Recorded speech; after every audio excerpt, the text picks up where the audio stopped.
A margem tem poder, tem poder. A margem tem saber, tem saber. Nossa voz virou semente pra libertar a nossa gente.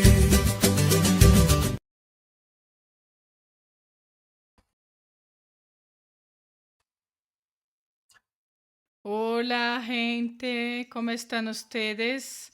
¿Están aprovechando la sexta jornada de psicoanálisis, educación y cultura promocionada entonces por el colectivo de investigadores, activistas, psicoanálisis, educación y cultura junto con la Escuela de Psicoanálisis de la Escucha Periférica? Quien habla aquí es Ronald Lopes, psicoanalista periférico, historiador. Estamos aquí en esta mesa de comunicación 3, máquinas, cibernética e IA, críticas de la representación y de la técnica. Gente, es maravilloso eso. Y ya juntando con nuestra autodescripción audiovisual, yo soy un hombre pelado, llevo mi camiseta desde hoy por la mañana y es un problema que se le puede hacer. Solo voy a cambiarla después al final de esta mesa. Es que yo ya estoy sudado de mucho nerviosismo en esta jornada que es incluso solo el primer día que estamos nosotros ahí exponiendo, presentando los trabajos, teniendo ahí conferencias que son muy poderosas. Gente, incluso salí de la mesa ahorita con la mujer intersexual, madre, Thais Emilia. Entonces, de hecho, es excelente todo ello. Bueno, gente, hoy incluso en esta mesa de comunicación 3 al lado de mi amigo, socio, Jairo Carioca, con este pelo de perico y que incluso esté a gusto, querido, bienvenido. El micrófono. Hola Ronald, hola a todas, hola a todos, a todos. Bueno, yo estuve en el Congreso con Sara este fin de semana y ella me dijo que yo soy el embajador del movimiento trans por cuenta de mi pelo, porque dijo que el movimiento trans tiene su símbolo que es el curupira. Y el pelo es de curupira y curupira también es el símbolo de la COP30, ¿no? También ha sido Curupira. Entonces, listo, yo soy el Curupira del colectivo. Gisele, es un gusto verte aquí, querida Gisele, Nelson, un gusto muy grande, Renata. Renata es aquí de mi patio, ¿no, gente? Es de casa. Pero bien, tenemos el privilegio de verlos aquí. Muchísimas gracias por haber sometido el trabajo de ustedes, presentado-los y apostado en nuestro trabajo y apostado en nosotros. Muchas gracias. Sí, eso, gente. Jairo, vamos a empezar esta mesa de comunicación 3. También quisiera agradecer a cada uno y ya adelanto e informo que ustedes tienen 20 minutos, ¿vale? Adentro la hora que es reglamentada para que tengamos, de hecho, una circulación de debates, de ideas con las personas del chat que están allí haciendo sus comentarios, con las personas de aquí también, que soy yo, Jairo, entre ustedes, Gisele, Nelson, Renata, si acaso tienen preguntas y comentarios para hacer aportes de todos ustedes y hacer de uno o de otro para hacer con que todo circule, agradezco también por esta dinámica. Entonces, vamos a empezar con esta mesa que reúne máquinas, cibernética e IA, críticas de la representación y de la técnica. Vamos a empezar por Gisele Tiago Ribeiro Amado. Es doctora y maestra en estudios lingüísticos por la Universidad Federal de Uberlândia, licenciada en letras, lengua inglesa, literatura de lengua inglesa también. Tiene varias investigaciones en varios campos, entonces Giselle, esté a gusto, tienes 20 minutos por si acaso quieres complementar algo. Bienvenida, querida. Muchas gracias. Yo agradezco bastante, deseo buenas tardes a todas las personas que están presentes. Es un honor poder participar de este evento y estar aquí porque de hecho me parece increíble desde su organización desde que he presentado mi trabajo y es un evento bastante bien organizado, acogedor, es una oportunidad única de hecho para que podamos tratar sobre el cuerpo en distintas perspectivas. Quiero decirles que mi signo en Libras es la letra G y el movimiento de mi rizo. Mi autodescripción: soy una mujer blanca, tengo mediana edad, 47 años, llevo gafas de grado, redondeada, con metal dorado, los ojos verdes, mi pelo es rizado como mi signo de Libras lo indica y llevo una camisetita vino, de color vino. Entonces hoy el trabajo que quiero presentarles tiene el título de la vulnerabilidad algorítmica, el cuerpo digital como arena de deseo y la validación en la era de la inteligencia artificial. La inteligencia artificial, el afecto, afecta, la verdad, el cuerpo y la perspectiva discursiva, que es una temática la que es muy relevante y que yo desarrollo y estudio en distintas investigaciones, en distintas perspectivas. Bueno, adelante, por favor, la próxima diapositiva. Bueno, en este escenario contemporáneo, en las redes sociales, estamos viendo y somos invitados a hacer performances, de presentarnos de determinadas maneras, creando lo que llamo yo de cuerpos digitales, ¿no?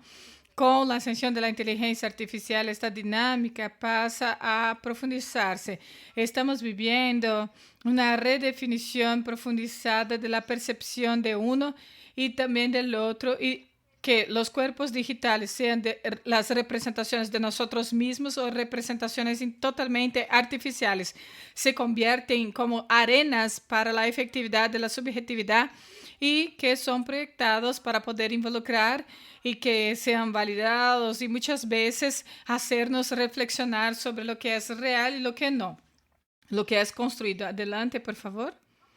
Entonces, para poder tratar de esta idea, yo he analizado el perfil que se llama incluso sobre el nombre de Sulista Vaqueira PV en Instagram, y lo que convierte este perfil particularmente interesante y que presenta una persona totalmente generada por inteligencia artificial y que incluso podemos observar ahí una joven rubia de ojos claros que está con ropas sencillas siempre, ropas con estereotipos de campo, rurales y con la temática de sencillez. Adelante, por favor. Y el centro de la estrategia discursiva de involucramiento tiene una narrativa discursiva y el personaje está todo el tiempo declarando una supuesta imperfección o la falta. Y ella va a lamentar públicamente que no es producida, muy bien presentada como las influenciadoras y le gusta como debería recibirlo, en su opinión, porque ella simplemente es del campo y es una persona sencilla, entonces la apelación a la autenticidad que explota es emocionalmente el sentido de carencia. Vamos a ver ahora un recorte, es decir, algunos videos que junté de este perfil para que ustedes lo vean y cómo funciona de hecho este discurso que ella va haciéndolo. Por favor, los videos. Gente, llego a casa cansado y solo quisiera publicar un video sin filtro, pero parece que nadie lo valora solo porque soy el 100% natural. Gente, yo sé que no soy linda como las otras chicas de Instagram, pero también tengo sentimientos, ¿eh? Solo quisiera ver si por lo menos alguien me da un le gusta, si alguien se importa conmigo. Soy una chica que trabaja con el alza y aún así me esfuerzo para trabajar y parecer bonita. Me parece que a nadie le importa un bledo y nadie me da un le gusta. Bueno, yo soy empleada, vivo de favor y aún así intento arreglarme todos los días, pero me parece que para recibir un le gusta hay que ser muy guapa. Solo porque soy fea, nadie me gusta a mí. Bueno, tengo 22 años, soy del campo, soy un 100% natural, pero por lo visto no hay ninguna oportunidad de ser reconocida porque no tengo silicona y no estoy arreglada. Bueno, tengo 21 años, recogedora de basura, pero lo que veo, nadie se importa conmigo porque soy fea y pobre, pero no pasa nada. Solo quisiera un le gusta y que alguien me gustara a mí. Bueno, hola, te quiero un beso tuyo. Me pareció que tú eres muy guapo y estoy cerquita de ti. Estamos muy cerquitas uno del otro. Quiero un beso. Bueno, tengo 22 años. soy recolectora de basura y nadie quiere darme un le gusta porque soy fea y pobre. Trabajo todos los días en la labranza, llego a casa muy cansada, solo quisiera publicar un video sin filtro, pero me parece que nadie valora eso porque soy el 100% natural. A ver, ¿podemos volver la diapositiva 6, por favor? Gracias. Entonces, gente, vemos... No, la próxima, por favor, la próxima diapositiva, ahí está. Esa estrategia discursiva, ella nos lleva a algunas cuestiones cruciales. Primero, por la parte de la autenticidad y performatividad, es porque de modo importante los seguidores se involucran más con los defectos declarados por las IAs que las idealizaciones perfectas de otros perfiles. Es una cuestión que podemos plantearlo. Después analizamos el impacto del deseo humano, que cuestionamos la brecha en lo que considerablemente es hecho como belo y lo que de hecho merece la validación de modo social y en este contexto que es tan saturado. Después, finalmente, nos queda un poco más aclarado en ese discurso de la sencillez que el caso no es ingenuo, es decir, porque es una táctica que está programada para generar involucramiento emocional específico. Adelante, por favor. Entonces, desde el punto de vista psicoanalítico, pensamos en este análisis de este perfil que él ha revelado algunas dinámicas. Observamos ahí una manera que es narcisista digital, donde se pasa el reflejo constante entre el sujeto, que en este caso es la persona IA, y el otro que son los seguidores. Esta persona pasa a reflejar una perspectiva de validación por la mirada del otro, de una expectativa de validación estética y también discursiva, donde trata de una falta o de una carencia que es declarada por IA, que trata de la economía del deseo, que va a atraer los seguidores para poder llenar esta falta, generando esta conexión emocional. Lo que sorprende que es que este cuerpo generado totalmente por IA consigue movilizar el anhelo público y que está adentro de una inteligencia artificial que pasa a estar en esa subjetividad digital. Por favor, la próxima diapositiva. La metodología implementada fue el análisis discursivo desde el punto de vista del perfil, lo que incluye el análisis de subtítulos de los encargados por este perfil también, y en el lenguaje y en reacciones expresadas por los usuarios, que voy a compartir con ustedes algunos comentarios que hice, algunos recortes y también los elementos visuales e imaginarios. Pasamos, por favor.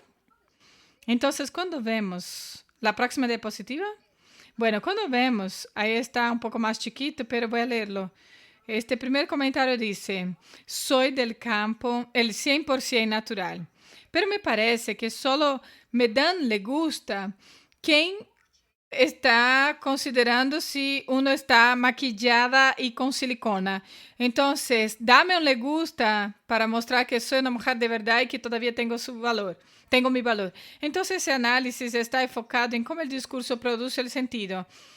Es decir, investiga las condiciones de producción históricas, sociales e ideológicas que permiten que el enunciado sea formulado y comprendido de una manera determinada adentro de una formación discursiva específica. Entonces tenemos las condiciones de producción del Instagram en la red social, que este ámbito tiene una imagen central y pide la validación, likes, comentarios y una métrica de éxito. La proliferación de imágenes perfectas, editadas y generadas por IA, que establecen un estándar estético muchas veces inalcanzable. Entonces, lo que sucede es el debate sobre la autenticidad, la constante discusión social sobre lo que es material versus el artificial en la belleza y en el valor que está atribuido a cada uno. También está la división entre rural y urbano, o sea, campo y la ciudad, asociado a la naturalidad y artificialidad, ingenuidad, y claro, la ciudad que trata de la artificialidad y todo ese armado, ese montaje que ella se refirió, de maquillaje y silicona. Y después trata de la autenticidad y los estándares hegemónicos de este digital. Y también se dialoga acá con y también se opone a la formación discursiva de la idealización estética y performance. Y entonces en esa frase vemos que está la posición del sujeto, que es mujer natural y auténtica, que se siente marginalizada por los estándares vigentes. Entonces se pone como víctima del sistema, que es las redes sociales, a sus estándares, que trata del artificialismo genuino, y al mismo tiempo asume la posición de una vocera de verdad, de la mujer de verdad que dijo. Y de modo implícito convoca a otras para que se identifique con esta verdad, buscando una resistencia colectiva por medio de la validación individual. Dame un me gusta, solamente para enseñarme que todavía yo soy una mujer de verdad y existe mujer de verdad. Y eso está totalmente con el cruce del discurso, y que están en otros lugares y que puede volver y transformar y puede polemizar. Entonces, ese discurso que es de verdad también produce un interdiscurso común en campañas de mercadeo, movimientos sociales que buscan descubrir estándares de bellezas que son irreales. Aquí la mujer de verdad está asociada a la naturalidad y la vida en el campo, o sea, el discurso de arte que es representado por este montaje de maquillaje y silicona, son procedimientos estéticos y exageración en la presentación, y discute la validación social en este y la importancia de los le gusta, los likes como moneda de cambio y valor en las redes sociales. Observamos un discurso en la crítica al consumo, a superficialidad,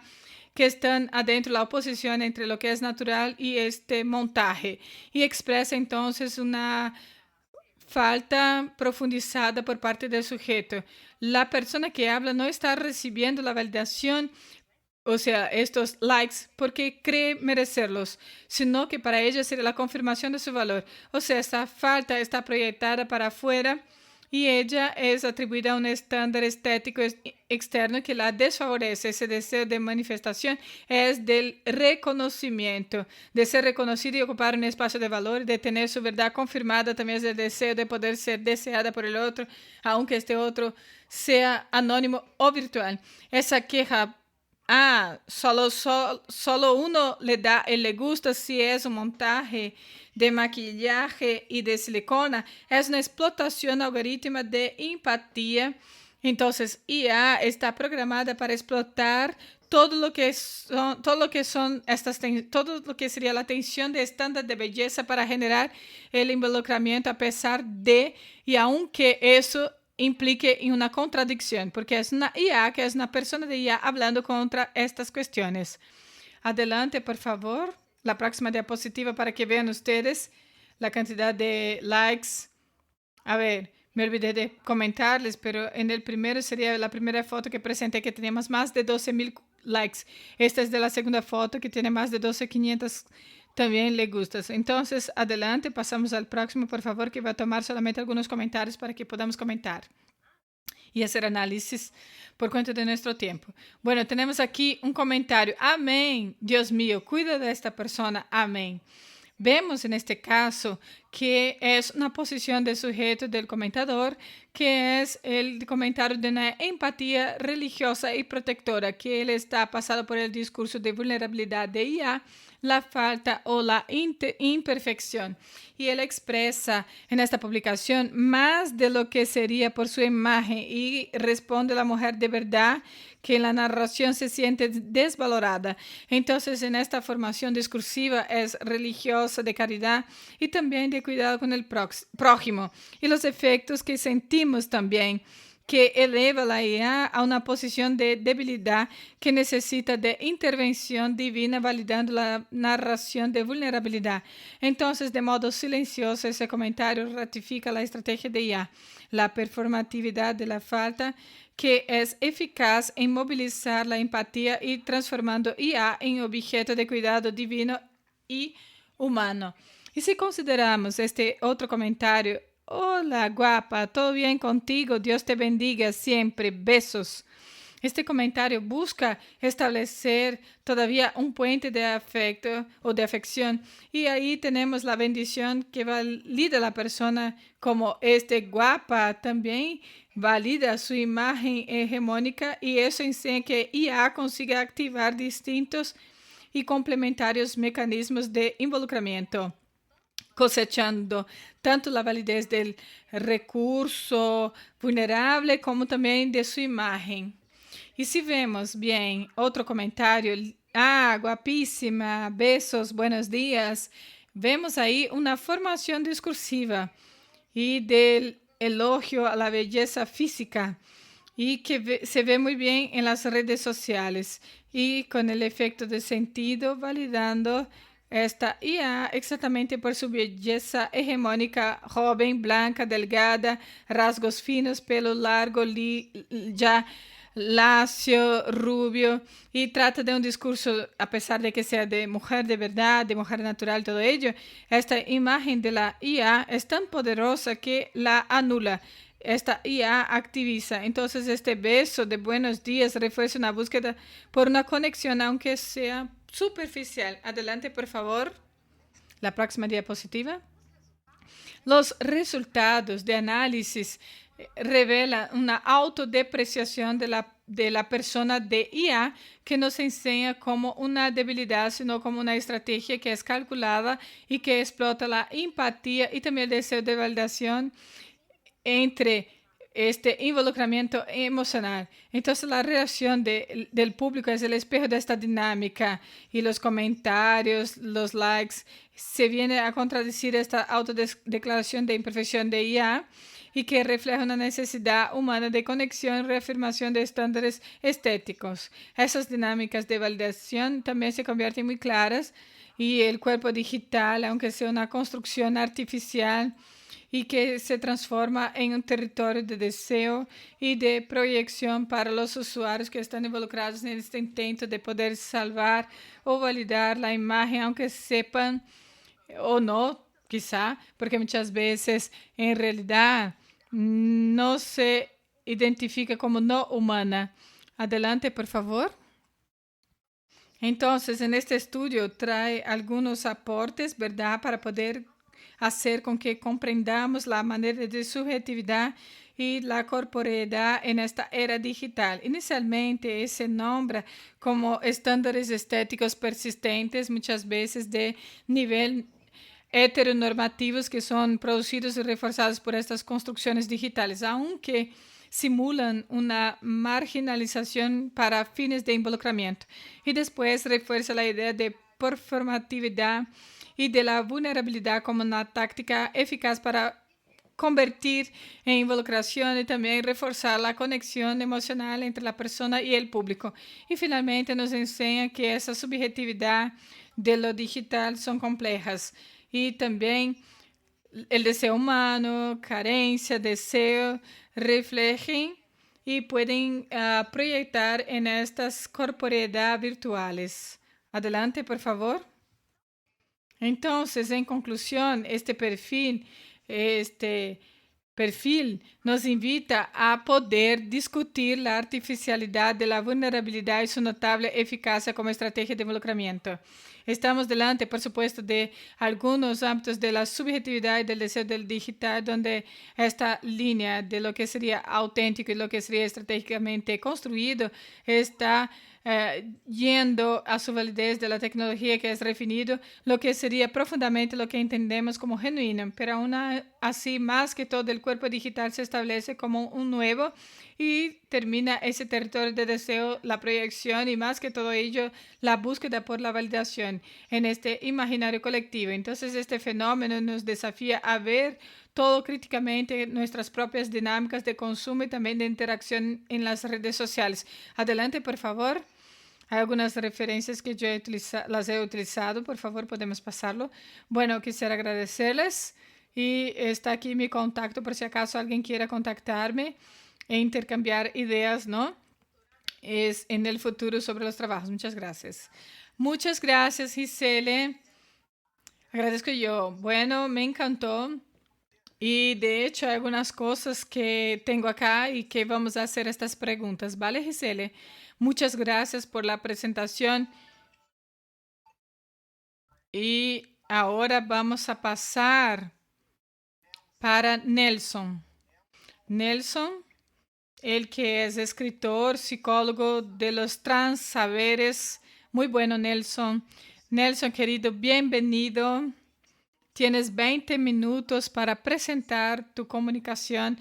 Nelson es escritor e incluso hablaba acá antes con él que si era Job o Job o Job, porque el apellido de él me dijo que es Job de la Biblia. Entonces, básicamente, para poder coincidir con las historias de las ciencias, de las técnicas y epistemología de FRJ, ¿no? Entonces, a gusto. Perfecto, gracias, Ronald. Y quisiera saludar a todos los colegas de la mesa, también Gisele y todos. Y agradezco bastante a Woodson por este gran trabajo. Y soy un hombre blanco, llevo barbas canosa también y casi no tengo pelo, casi pelado y llevo gafas y llevo una camiseta negra. Bueno, quisiera saludar de hecho a todas las entidades cósmicas, terráqueas y cibernéticas. Lo que voy a conversar con ustedes hoy día es de una manera bastante general, ¿no? Porque tenemos solamente 20 minutos.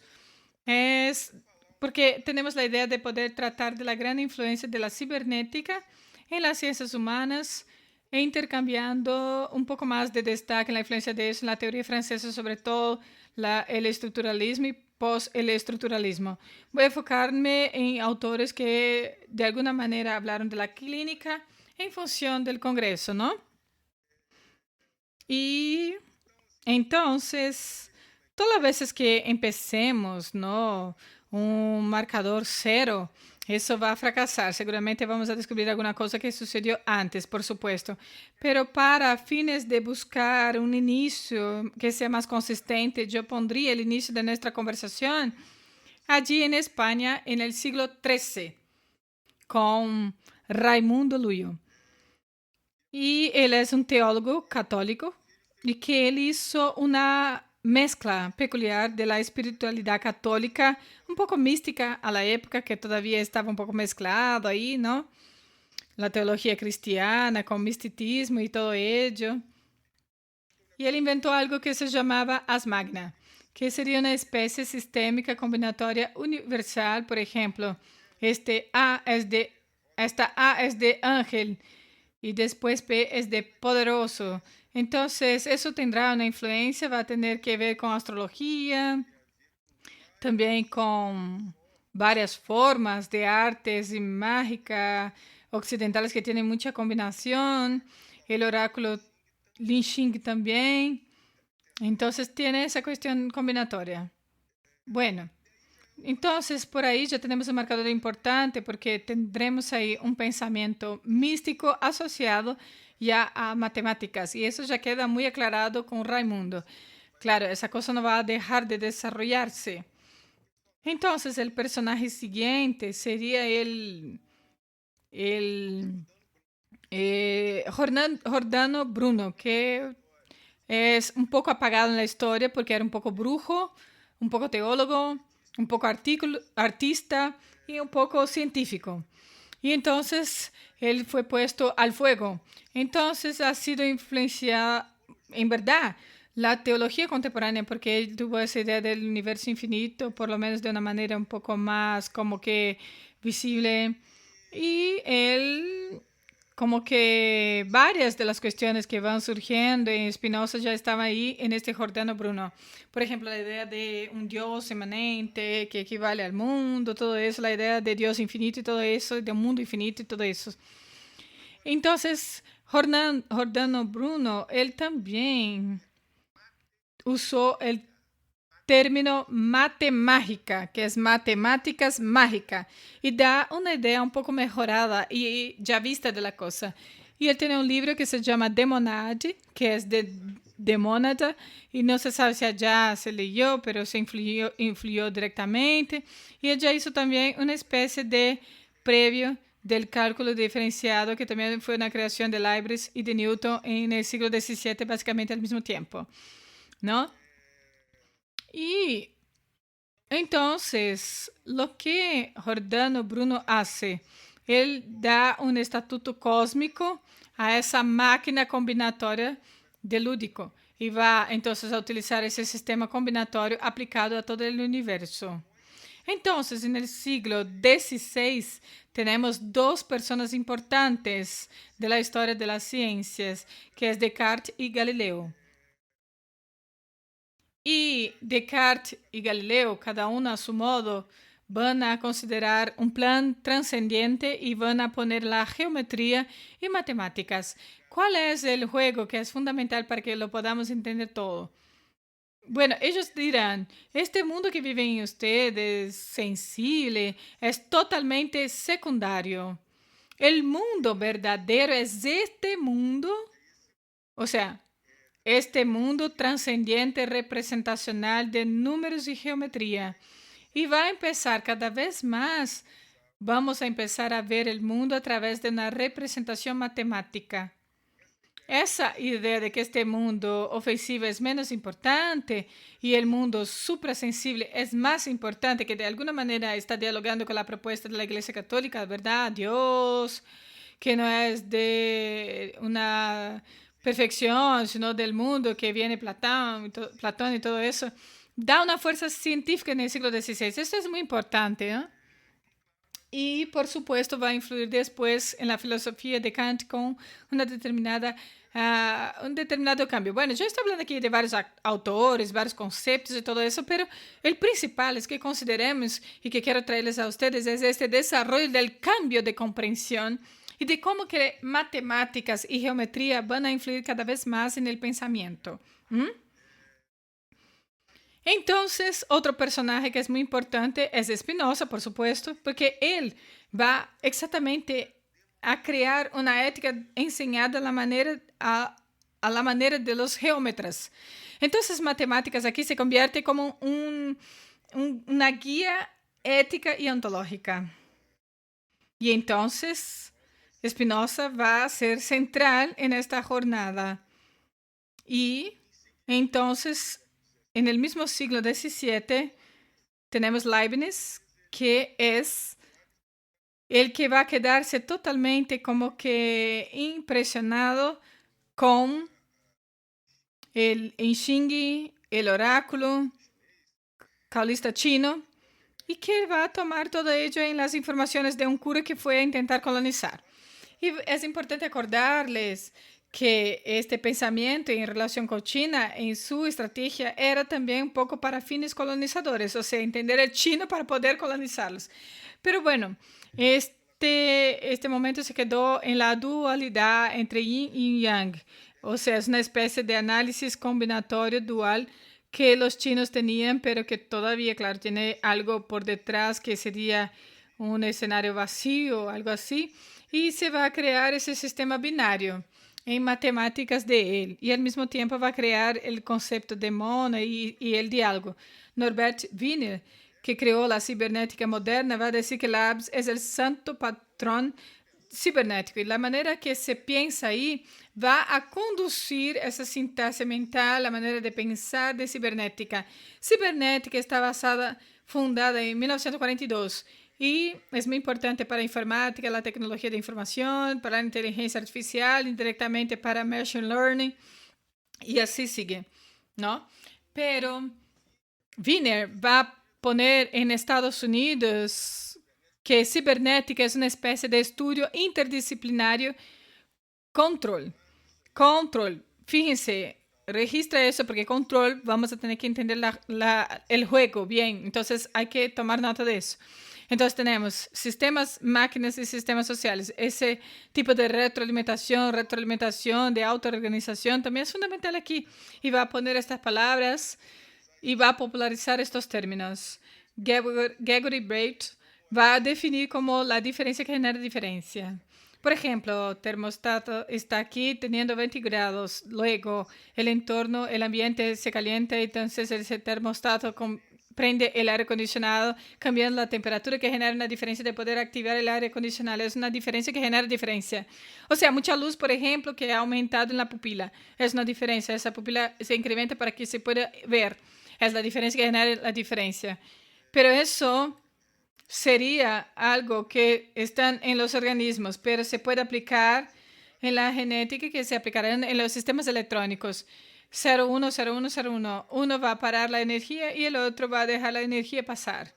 O sea, cibernética viene ya con esta idea de control, autoorganización, retroalimentación en sistemas electrónicos. Cibernética, gente, fue un poco borrada de la historia al inicio de la cibernética en los organismos porque ella está muy asociada al entorno, al ambiente de Segunda Guerra, que fue muy usada en la Segunda Guerra.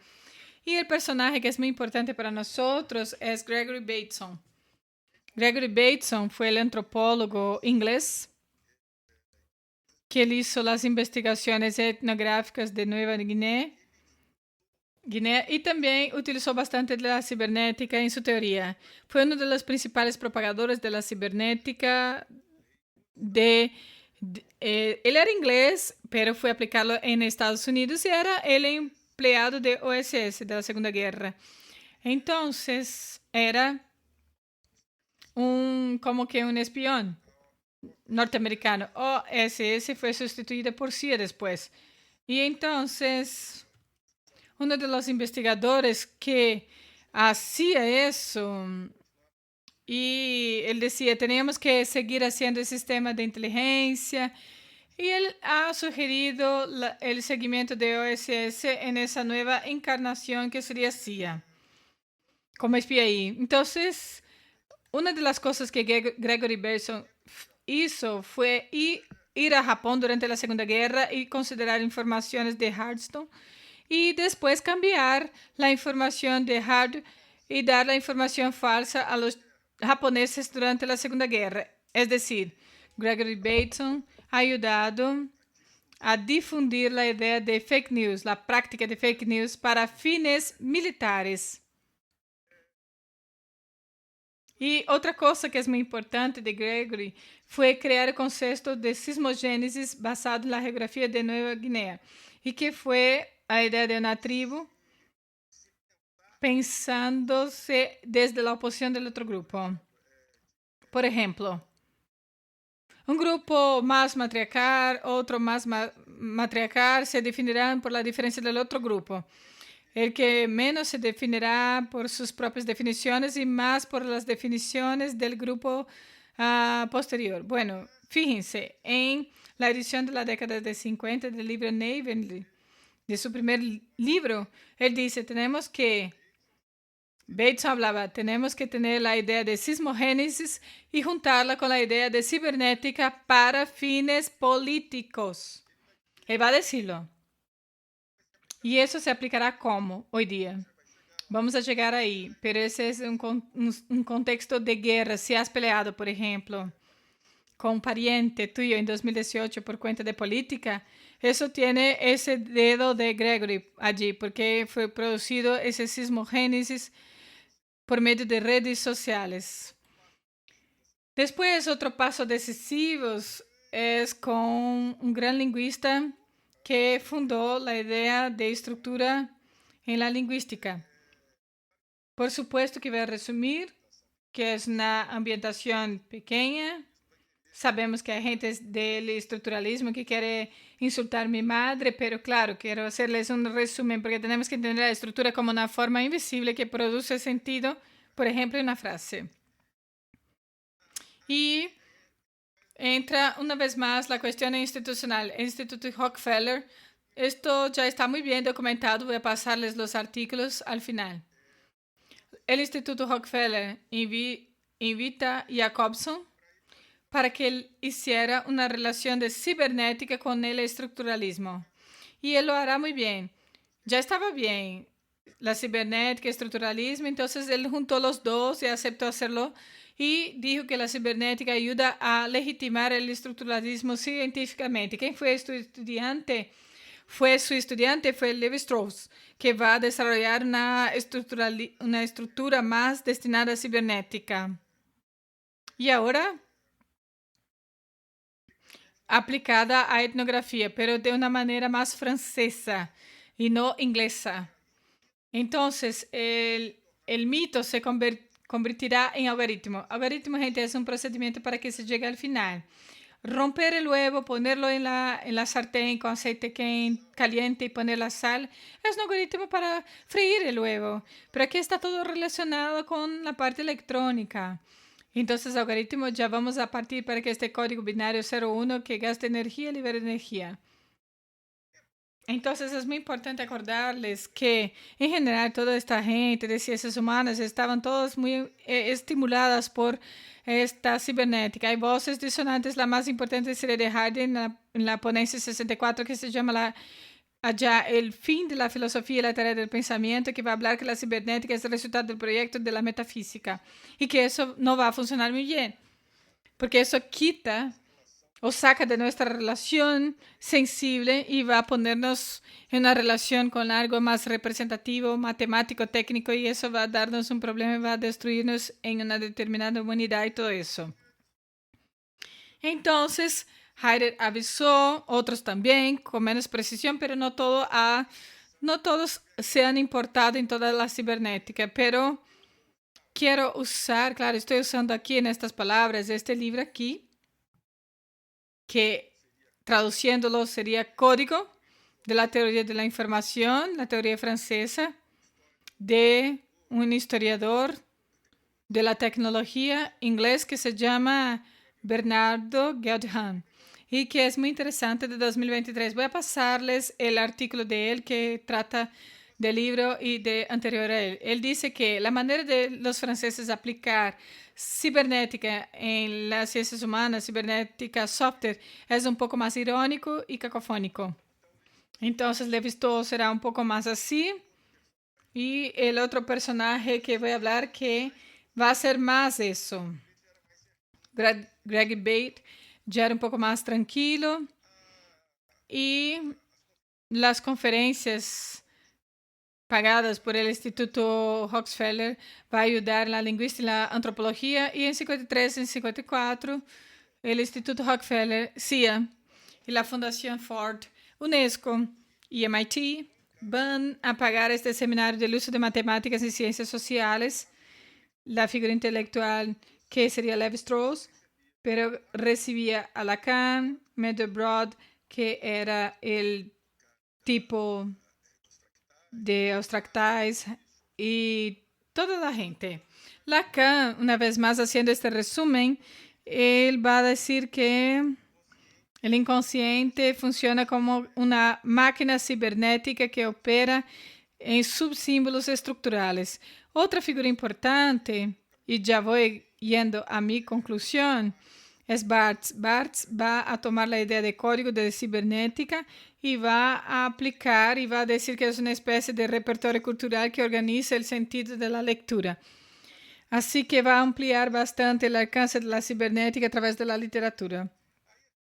Entonces, según Velgerhan, este Vale de Silicio va a tomar la manera de pensar lacaniano, este modo lacaniano, estructuralista, y va a aplicar la idea del uso de algoritmos a través de redes sociales y otros.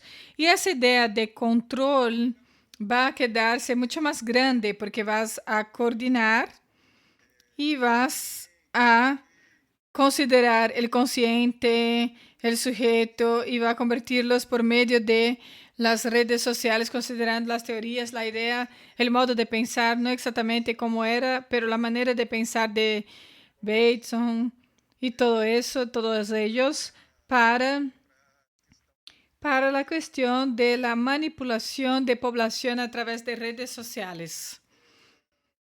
Y entonces, Deleuze y Guattari, y ya un poco concluyendo ya de una, ellos son poco mencionados por Guggenheim, pero podemos decirles que ellos hasta apostaron 2 veces porque Guattari va a proponer sustituir lo que sería la idea de estructura por la idea de máquina y va junto con Deleuze crear el análisis, el consciente maquínico y el virtual va a recibir el visual de máquina abstrata y va a doblar todo eso. Y se ve una idea de gráfica cibernética aplicados a los humanos. Entonces, una vez que otra, se habla de la sociedad de control y que se consiguió pensar muy bien, porque se creó de alguna manera eso, de modo indirectamente, por toda esa creación de él. Bueno, él es muy similar con la idea de Machine Learning, es una perspectiva que genera números. Este Spotify, la gente que le gusta la samba expresa un poco más, el de rock expresa ese mundo de rock, y así viene un activista del otro y se intercambia esa perspectiva, esa idea va un poco desdoblándose, es mecánicamente, y bueno, para concluir yo les digo, por supuesto que el mal uso de cibernética, de la inteligencia artificial, no sería la responsabilidad de estos autores. Sin embargo, tenemos que pensar lo cuanto este pensamiento tiene límites, límites para pensar estas cuestiones, lo cuanto eso puede ser liberador. Y este límite de pensamiento puede pensar la terrible influencia de las ciencias sociales en el día de hoy que proviene, si podemos pensar en otros autores y otras perspectivas, que es un asunto que no hay cómo hablarlo ahora, pero muchas gracias.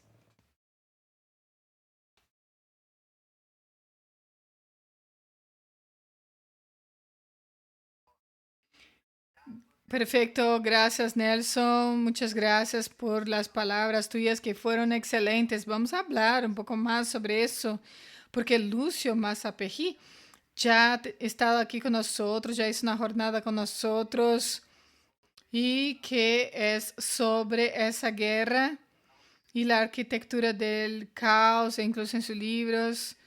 Y podemos discutir eso y volvemos, claro, con un nivel de discusión aquí de Nelson, por lo que trajo, que está basado por Lucio. Y claro, yo me quedé pensando, Dios mío, no puedo tardar con ello. Pero, ay Dios mío, pero bien. A ver, vamos, yo iba a hablar de la conferencia de Marci, pero allá de la década de 40 que tenemos ahí mucha cosa. Pero bien, dejamos que quizá yo como historiador me quedo un poco loco acá, pero bien. A ver, gente, quiero llamar aquí también, después vamos a conversar, Nelson.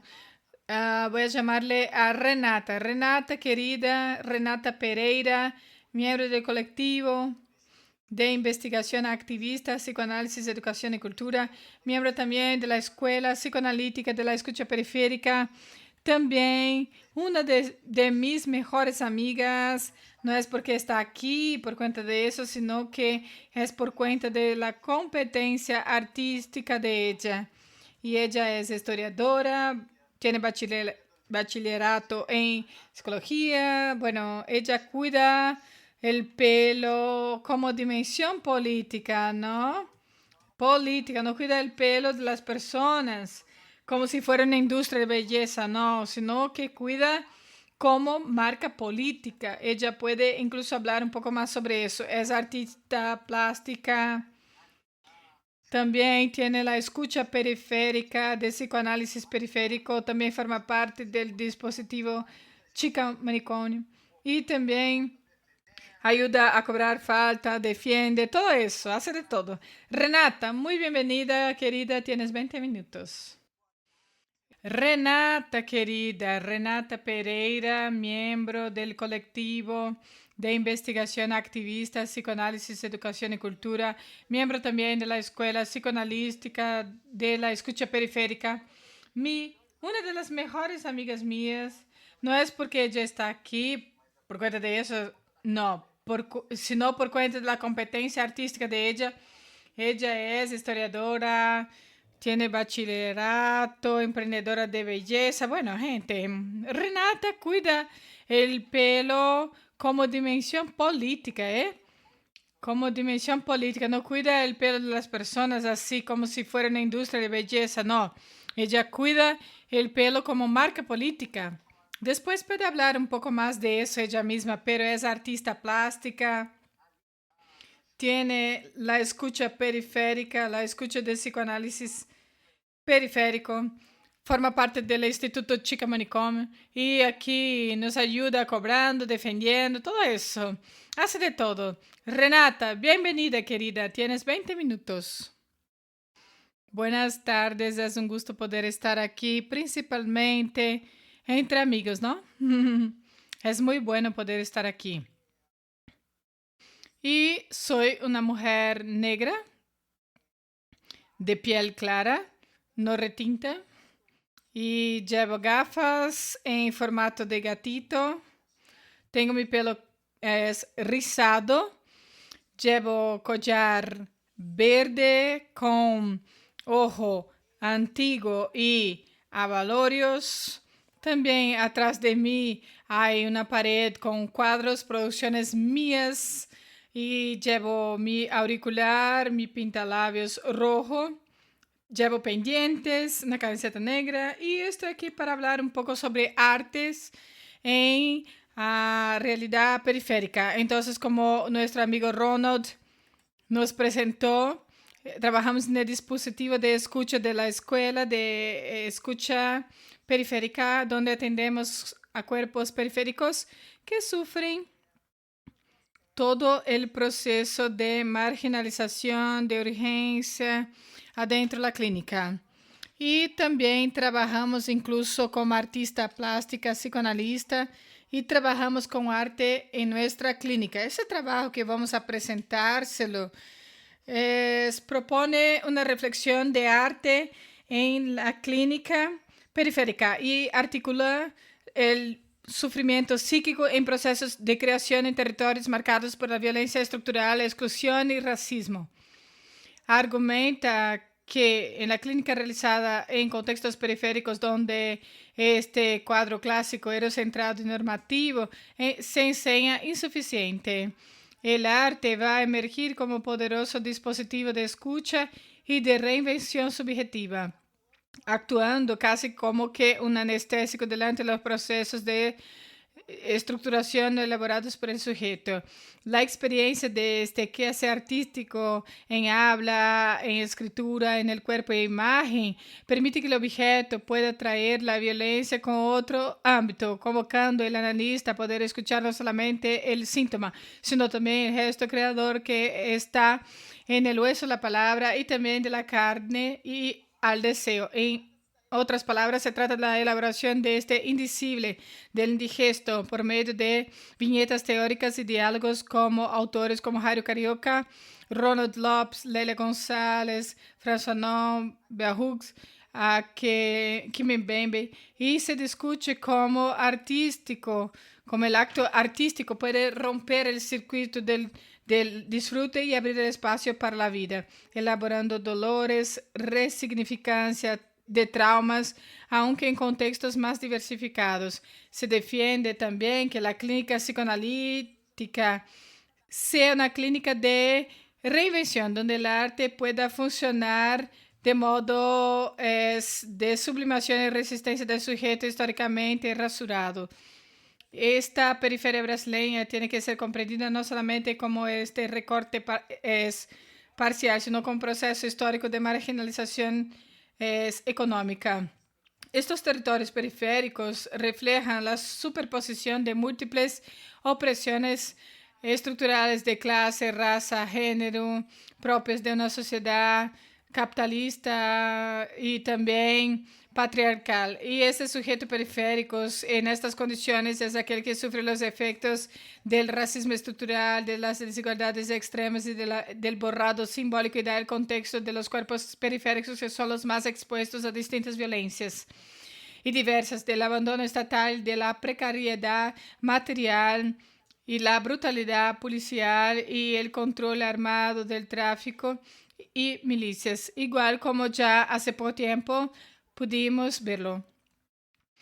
Se trata, en los términos de Mbembe, es de vida sobre el ámbito de la necropolítica, donde el Estado escoge el que puede vivir, el que no. Y en este panorama extremo se ponen en jaque los presuntos de la clínica psicoanalista tradicional. El psicoanálisis en sus inicios, como con Freud, trajo una revolución a iluminar este inconsciente y este deseo, pero Freud desarrolló sus teorías desde las experiencias de neurosis de la Europa noble en el siglo XIX, este entorno totalmente estable, blanco, patriarcal y de clase mediana, donde las particularidades fueron llevadas a la condición de modelos universales de subjetividades. Esa matriz eurocéntrica no contempla ni siquiera el nivel simbólico y tampoco material muchas de las maneras de movimiento psíquico producido en la sociedad marcada por la colonización, esclavitud y la desigualdad estructural, como la sociedad brasileña. Es decir, conceptos forjados en aquella realidad europea e incluso en lo que se refiere a la dinámica familiar nuclear, al complejo de Edipo clásico, las condiciones para el surgimiento de este inconsciente no dan cuenta de poder abarcar plenamente la condición psíquica de las poblaciones racializadas y pobres y blanco de violencias históricas. Lacan, cuando relee Freud, ha traído la complejidad de los registros de los simbólicos imaginados e irreales y sus aportes son valiosos para la comprensión universal de las estructuras del sujeto, sobre todo está vista como insuficiente cuando estamos dentro de la subjetividad periférica, moldeada no solamente por la falta simbólica universal, sino también por la violencia estructural continua y por el rechazo del ser por el otro social. Como destaca Demi, esta subjetividad colonial también es producida por el régimen donde el otro no es reconocido como el sujeto, sino también como el cuerpo que es administrado. Y entonces la clínica neutra y pretensamente universalista tal y como es instituida en el modelo tradicional europeo parte desde el principio que todos los sujetos tienen condiciones básicas para elaborar su discurso, acceso a la palabra, tiempo psíquico para la reflexión y el espacio simbólico relativamente estable para existir. En esta periferia, esta premisa se destruye. Quien está en este régimen de la supervivencia cotidiana no tiene espacio o siquiera respira para poder haber una autoelaboración. Estas palabras vienen por la urgencia del real, del hambre, del miedo y del luto constante. El tiempo de pensar es eliminado por las demandas de la supervivencia del sujeto periférico que es tratado como el objeto desechable y que es sistemáticamente rechazado su derecho de existir por sus estructuras de poder, por las estructuras de poder. Y así vamos a buscar este psicoanálisis decolonial en sus rupturas y sus también tachados. Y esto busca las insuficiencias del poder tradicional, teóricos como Jairo Carioca y Ronald Lopes, que están desarrollando un psicoanálisis a nivel brasileño, periférico, decolonial. Jairo Carioca, en su libro Eu Rasurado, o Yo Tachado en español, trata de un cuadro clínico clásico. Para él, el sujeto periférico no sencillamente es alguien que es menos favorecido y que necesita algo en lo que se refiere al sujeto estandarizado de psicoanálisis, sino es antes un sujeto que tiene la palabra que es totalmente tachada y rechazada como lenguaje y existencia. Su yo carga una herida constitutiva resultante de siglos de colonialismo, racismo y exclusión. En las palabras del propio Jairo, no se trata de restaurar este yo, sino de ponerlo en escena como una herida que todavía está abierta. Y la clínica con este sujeto no quiere solamente arreglar una identidad, sino reconocer y dialogar a esta herida que está vista, la falta que fue impuesta desde afuera para adentro y que de modo como una paradoja puede convertirse en fuente de creación de algo nuevo. Y esta noción de tachado simultáneamente clínico y político remite al borrado del sujeto periférico, tanto del discurso social como también de este registro del inconsciente dominado por la colonialidad.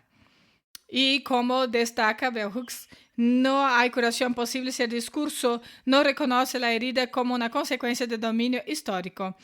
Y de otra manera dicha, el sufrimiento psíquico en estos contextos no pueden ser tratados como malestar individual aislado, sino que es la extensión de procesos estructurantes de racialización, exclusión y deshumanización. Y la herida psíquica del paciente periférico es una historia de opresión y es el eco subjetivo de colectividad. Y cualquier enfoque clínico y subjetividades, antes de todo, tiene que reconocer la dimensión del síntoma. Y al revés, se tiene riesgo de patologizar el sujeto cuando en verdad es la sociedad que está enferma en su racismo y en su elitismo. Lélia González, intelectual negra brasileña, profundiza esa crítica cuando enseña el sujeto negro de Brasil que sufre doble borrado por el racismo y también por el sexismo. Y ella introduce el contexto de negro gays, la lengua marginal de las poblaciones negras y especialmente de las mujeres negras, que mezclan el portugués con las estructuras africanas. Según González, el negro gay es más que una simple variación lingüística. Se trata de la lengua interditada que aún así existe. El gesto simbólico de supervivencia delante de la norma culta. En la clínica periférica, escuchar el negro gay significa escuchar el cuerpo y la historia que no está en la gramática del otro dominante. Es acoger una desobediencia epistémica y experiencias que el psicoanálisis clásico ha desconsiderado. En suma, González indica que si por un lado el sujeto negro es marginalizado por estructuras racistas y misóginas, por otro, el concepto de yo tachado describe específicamente las experiencias psíquicas de este borrado impuesto por el inconsciente colonial. Si tachar es la acción del poder en el sujeto periférico, inscribir pasa a ser la acción necesaria en la clínica decolonial. Y es entonces que el arte está en el lugar central. De psicoanálisis de las márgenes a la escucha de oralista debe de extenderse para más allá de las palabras habladas convencionales, sino que debe alcanzar el acto creativo como una forma legítima de expresión del inconsciente y también de la elaboración del trauma. En contextos de necropolítica es donde el tiempo e incluso el tiempo psíquico son consumidos por la urgencia de supervivir y la subjetividad pasa a estar forjada de la carencia también de la falta de abrigo y de protección. Muchas veces ese lenguaje cotidiano no consigue traducir la experiencia brutal de quienes están en el hueso de la palabra, en este límite que el simbólico falla en contener este real de tanta violencia que se sufre. Es en este punto del límite del lenguaje que el arte surge como una vía alternativa de sublimación, invención y reinvención del sujeto.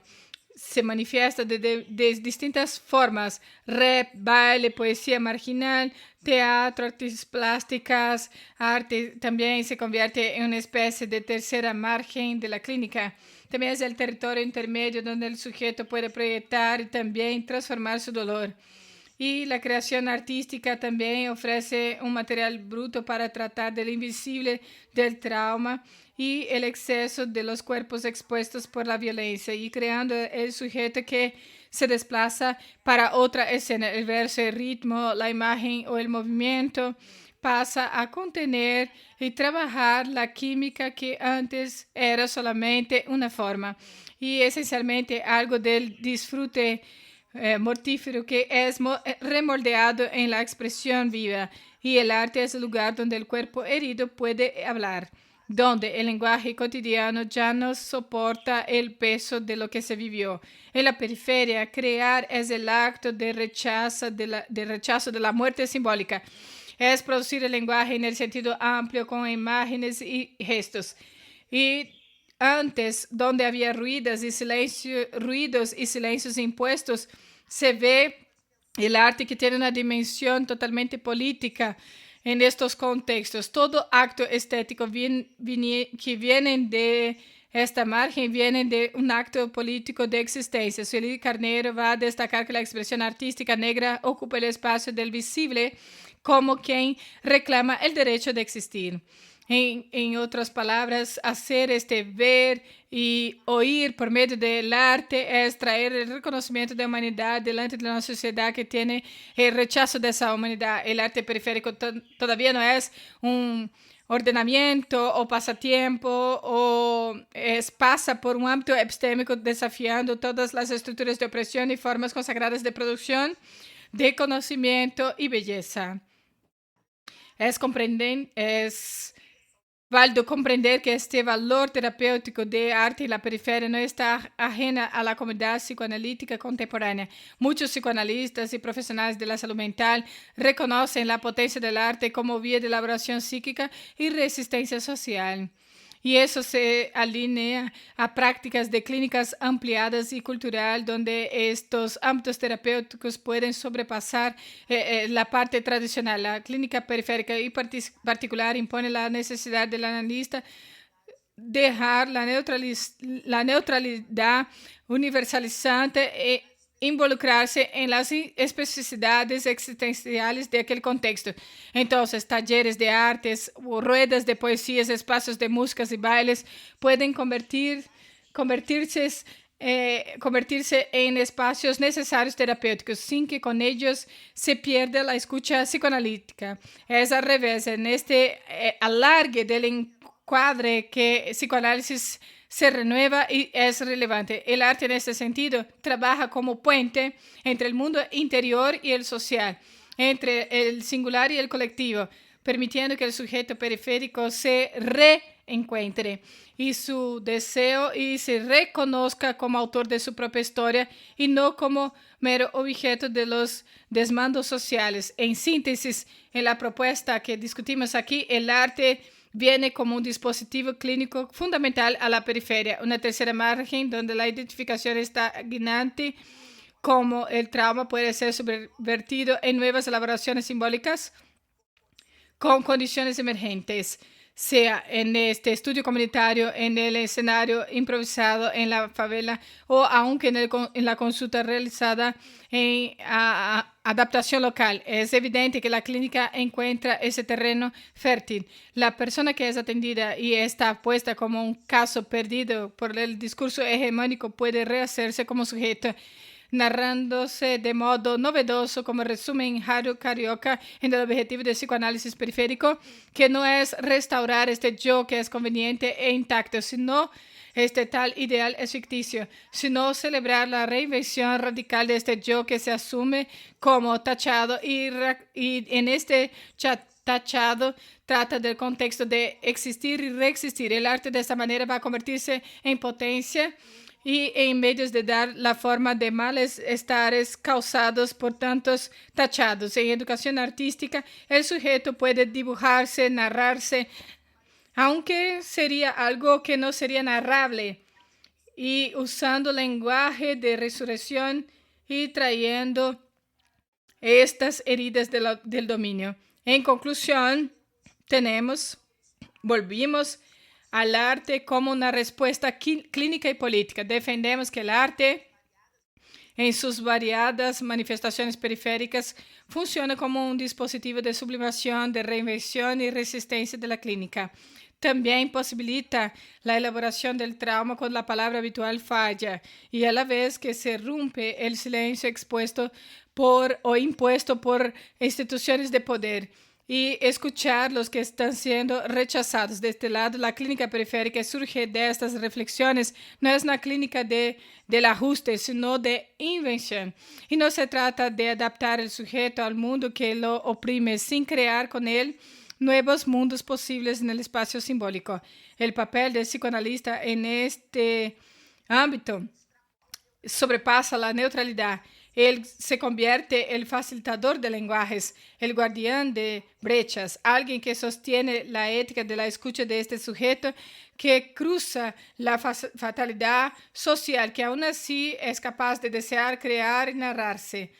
Transformar este tipo de destinación en el futuro, trayendo lo que sería el gesto que es simultáneamente clínico, político y estético, y viabilizado por la potencia disruptiva del arte y de la palabra insurgente. El arte no cierra ninguna herida y no cura siglos de opresión, pero cuando le da forma, devuelve al sujeto algo de su humanidad posible, donde el Estado y la sociedad produjeron abandono y muerte. La clínica psicoanalítica periférica afirma acto de resistencia. Arte en este proceso permite a este tachado escribirse y al silenciado hablar, al muerto social volver a vivir. Y es por ello que donde el poder ver algo desechado, la clínica ve potencial de creación.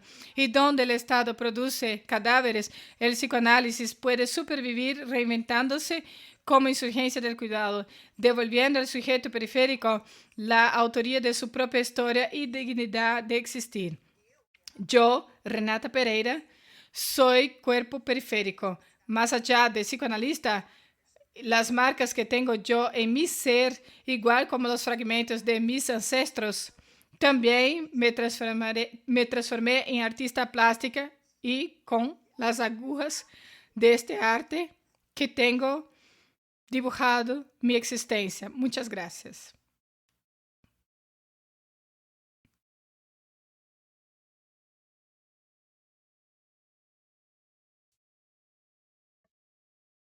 Renata, yo me emocioné al final.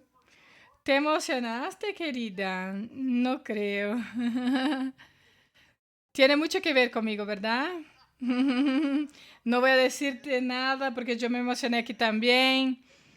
Es algo que nos da mucha gratitud cuando, cuando ves el trabajo presentado donde tú eres mencionado. Yo me quedé muy emocionado. Yo le dije a Ronald, no es posible.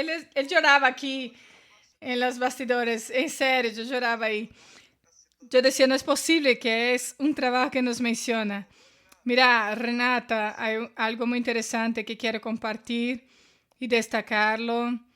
Cuando traes ese tema de ese trabajo, es muy importante porque todavía necesitamos decir que lo que estamos haciendo en la periferia no es psicoanálisis clínica decolonial, no es psicoanálisis decolonial. Lo que estamos haciendo es mucho más allá. Es contracolonial, que es otro nivel, otra cosa, porque cuando psicoanálisis decolonial es todavía gente blanca que está pensando la práctica psicoanalista. Y cuando es contracolonial es la periferia de la periferia, en la periferia y con los periféricos. O sea, es otra cosa, ¿no? Es otra cosa. Por eso el negobispo traerá esta diferenciación de lo que es decolonizar y lo que es contracolonizar. Decolonizar y contracolonizar. Ese trabajo trae esta clínica contracolonial. Entonces es muy interesante. Genial. Felicitaciones. Felicitaciones, Renata. Realmente es algo emocionante y escuchar la forma como vas juntando las cosas y vas haciendo el desarrollo significante, llegando hasta el arte, que arte es un lugar incluso que es el destino pulsionar para estos cuerpos. Es muy bueno. Entonces, ya tenemos aquí poco tiempo, pero vamos a llamar aquí a nuestros comunicadores de la mesa, ¿no? Que han presentado sus trabajos. Voy a felicitarlos. Primero, Gisele. Primero quiero presentarla. En verdad, Gisele que presentó aquí con nosotros, Nelson también, fue muy interesante. Y Renata también. Bueno, no, mira, Ronald, Nelson me tiró allá a la silla de estudiante. No, Nelson, fue interesante escucharte. Yo de verdad te lo digo algo. Te lo digo que estoy aquí en la escucha, mira, porque considerar los transsaberes y hacer síntesis no es un resumen que él hizo, sino sintetizar en cada frase lo que él hacía. Era como que moviendo con magia. Creo que es algo que era, no, yo decía, Dios mío, la capacidad de este hombre es algo que es el colmo. Yo decía eso con Ucho, comentaba incluso. Y mi querida Gisele, yo pensaba que lo más inquietante para mí aquí fue ver la falta y quedarme como un guión de involucramiento. Es la primera vez que veo eso. Genial, genial. El trabajo de ella en la temática de la vulnerabilidad del algoritmo es interesante pensarlo. Sí, uno no sabe, se llora, el público trabaja para poder tapar esta falta, ¿verdad? No deje que la falta gire. Banerjee contesta la falta de IA. Yo pensaba en ello. Sí, los videos que ella ha presentado, mira, ha sido genial la temática de cómo estos algoritmos trabajan. Personas blancas que están involucrando desde una supuesta falta, ¿verdad? De una supuesta falta, haciendo como que involucramiento desde un discurso, ¿no? De afecto. Ah, no me amas, no me quieres porque soy eso, no sé qué. Me pareció muy interesante, Gisele, cómo has trabajado eso. Me quedé impresionado. Yo quería ver tu trabajo como una disertación de maestría, como algo más amplio. Me encantó. A mí también. E incluso la temática de... Tomé nota acá. Sí, no, ella tiene una disertación. No sé si ya has pensado en eso, pero es un trabajo más amplio de esta cuestión, ¿no? Mucho más amplio incluso. Ella tiene la simulación, una vulnerabilidad perfecta, una similaridad, dijo aquí. Yo puse aquí mientras te escuchaba. Poner ahí esa expresión, este concepto, la vulnerabilidad perfecta, da para montar un concepto a través de eso. Yo pensé en eso, Jairo, en esta simulación periférica, simulación de los gestos, yo pensé en ello y yo he tomado nota incluso. Y hablando en eso, hay una pregunta aquí en el chat. Sí, yo hablaba aquí en la disertación, pero en verdad es un libro, ¿verdad? Es un libro, sí. No sé, Gisele, ¿ya tienes ese trabajo como libro, Gisele, de una manera más amplia? Me pareció muy interesante. Tuvimos un trabajo hoy por hoy que fue de Sam. Sam, que trabaja y lanzó un libro de la temática de los algoritmos. Y yo pensé también en este trabajo tuyo de modo más amplio, ¿eh? Ampliando más estos conceptos también. Hasta Alex ha planteado la temática del seminario de Lacan. Yo pensé en ello porque trajiste conceptos densos y el artículo nos da espacio para eso. Pensé en eso, en un libro, en un trabajo más amplio para traer esta densidad y diluirlo más. Tienes un material muy bueno. Yo me quedé con ganas de leerlo más. Es muy bueno, sí. Jairo. E incluso va a Nelson también. Nelson, un monstruo sagrado. No, no hay como ni siquiera hablar nada. Pero has enseñado, Nelson, el algoritmo de hoy que tiene el abuelo de la cibernética, que es bastante fuerte ese término, después de los encuentros y todo, de que se veía ese núcleo, o sea, Margaret Mead, toda la gente de antropología, incluso mencionaste esa cuestión de la etnografía, que estaba ya allí en estos primeros movimientos. O sea, en verdad, la segunda o la tercera generación de la década de 40, la etnografía, ¿no? Que estaba sofisticándose todavía. Pero yo pensaba, cuando mostrabas la cibernética surgiendo desde la guerra híbrida, que nuestro querido Lucio trabaja muy bien en este canal de él, pero se convierte en método de gobernar el deseo, ¿verdad? De gobernar mentalidad, ¿no? Que se habla bastante, pero bien, yo me quedé impactado también. Gedler de Epson, si no me equivoco. A ver, Nelson. Él participó allí de OSS. Él hizo la propaganda negra, entre comillas. Años después, él decía que allí fue el laboratorio que le enseñó cómo que la comunicación puede convertirlo en un loco o más. Sí, él participó de OSS y él fue clave para el seguimiento de OSS en sí, porque él firmó documentos que hablaba que es importante seguir. Exacto, exacto. Y oficialmente se habla que Gregory Bates no ha participado, decía. Sin embargo, él trabajaba en Palo Alto, que era en este edificio que tenía las pruebas de NKO, por ejemplo, decía. Y en los mismos temas, incluso que él trabajaba, control mental, todo eso, feedback y todo ello. Sí, todo. No, Nelson, eso ya está documentado. Hay documentos escritos ahí que prueban eso, pero la gente dice, no, es teoría de la conspiración que no tiene nada que ver. Está allí bastante bien documentado en el archivo, e incluso en el archivo público de Estados Unidos, de Washington incluso. hay documentos de eso. Y todo ello les digo por la red de historiadores que nos dicen y que dicen, hay documentos acá y lo sabemos por cuenta de eso, pero la gente confunde eso por la teoría de la conspiración porque no tiene nada que ver. De verdad, esto es súper consistente y hace previsiones y análisis políticos más consistentes que otros sistemas. Sí, y yo creo que sí, seguramente, no hay duda. Incluso porque ellos hacen eso desde la década de 40, ¿verdad?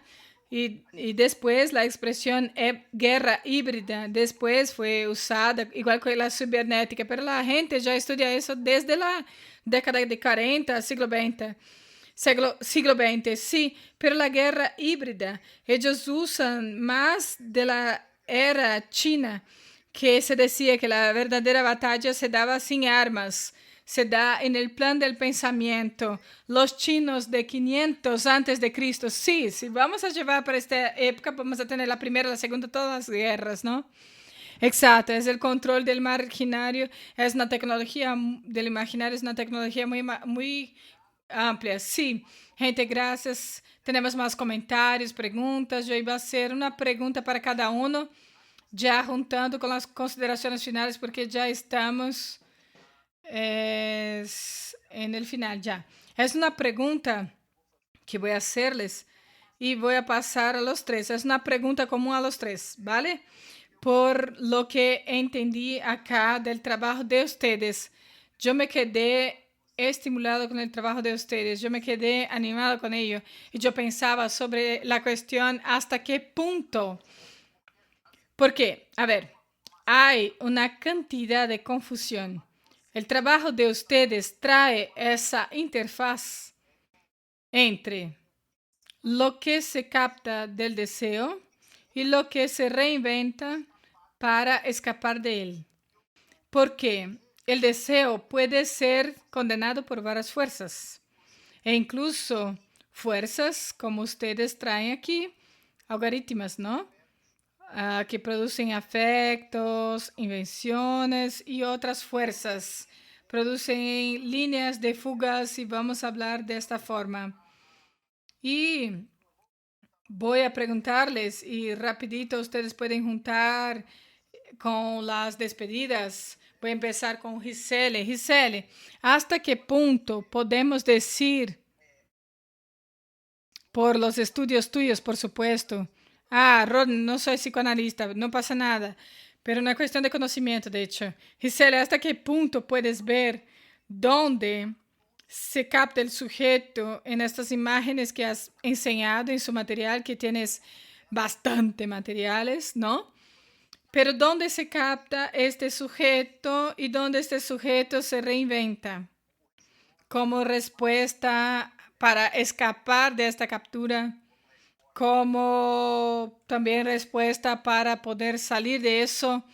¿Consigues ver eso? Donde el sujeto es visto y se capta él y él se puede escapar. Bueno, es una pregunta bastante compleja, ¿verdad? Yo, en verdad, con los análisis que hice de estos videos, en base en eso, yo veo que es un conjunto discursivo imagético. Entonces, vienen y trabajan esta imagen que es una imagen que no choca, que agrada a los ojos, está estandarizado y lo que es bello y está en nuestra sociedad.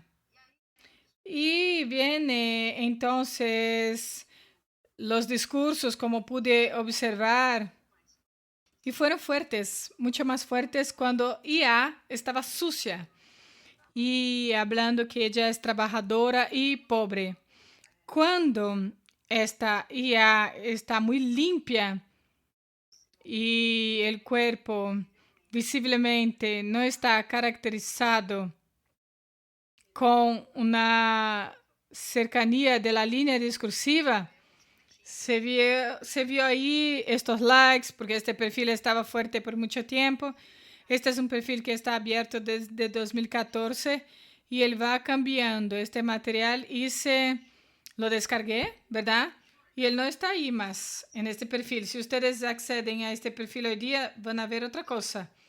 va a estar funcionando otro tipo de imagen, más con una línea discursiva muy cercana. Entonces, cuando ves que las niñas hablan, soy colectadora de basura y está con una piel un poco sucia, una ropa un poco sucia, él tuvo una captura más grande porque tuvo esta apelación emocional que ha mezclado ese discursivo con estas imágenes. Entonces llegó a 12.500 likes y mucho involucramiento. Entonces, esta ausencia, toda esta parte de captación por la falta de hecho y por esta apelación a lo natural y lo que sería verdadero, y al mismo tiempo que se admira este influenciador y uno dice, ¿quién consigue tener este poder de adquisición, de poder utilizar los bolsos más caros, maquillajes más caros? Las personas se identifican también con lo que falta. Y es por ello que yo observo en la falta esta captura del deseo. Gente, quiero agradecerles muchísimo por la oportunidad de este evento. Yo me quedé muy contenta de poder estar aquí, de poder estar en esta mesa tan interesante, y admiro el grupo y ojalá podamos seguir hablando. Participo de un laboratorio de patología y análisis clínico. Entonces, en mi tesis hay un capítulo que es el que conversa mucho con psicoanálisis. Así que estamos en esta interfaz, en esta interdisciplinaridad. Así que me gustó bastante. Yo me siento muy recibida acá y me gustó bastante el grupo. Muchas gracias. Agradezco yo, querida. Una vez más, Nelson, Augusto. Augusto, tenemos un poco de tiempo todavía, pero puedes estar a gusto ahí. Gente, esta línea de fuga que la veo ahí es que primero hay un trabajo increíble. Para mí, el mejor filósofo contemporáneo es norteamericano, que se llama Eugene Tech. Su obra en su totalidad y ese libro que se llama Afterlife va a producir más este vacío en las cosas, va a recuperar este vacío, esta imagen del vacío. Va a ver las clases de Deleuze sobre Spinoza, que no aparecen en los libros, y que aparece esta sustancia Dios Spinoza como una especie de vacío fundador. Y entonces eso no está tanto en Deleuze conocido, ¿no? Él va a juntar eso con Jorge Bataille, y es muy bueno acordarles que Bataille en su radicalidad, y se habla un poco más perfumado, es más radical, que va a hablar de este vacío emanente, que este barato de la inmanencia, pero el vacío muchas veces está para allá, pero está aquí, en verdad. El cuántico también está aquí. Después va a dialogar con las tradiciones orientales, pero quisiera acordarles una cosita brasileña muy interesante, que es la emergencia de la etnografía de la curación, que hablo de Alberto Grossman, antropólogo, Gustavo Chiesa, y que hay bastante gente en todo el mundo y que él ha sistematizado mejor eso. Y él hizo un trabajo etnográfico con la bajita, de la gente de Huasca, y a la época era totalmente en la parte de Brasil. Perdón, Nelson, la bajita es de aquí, es mi vecina, lo sabes, ¿verdad? Ah, sí, ya se murió, ¿verdad? Sí, sí. Yo la...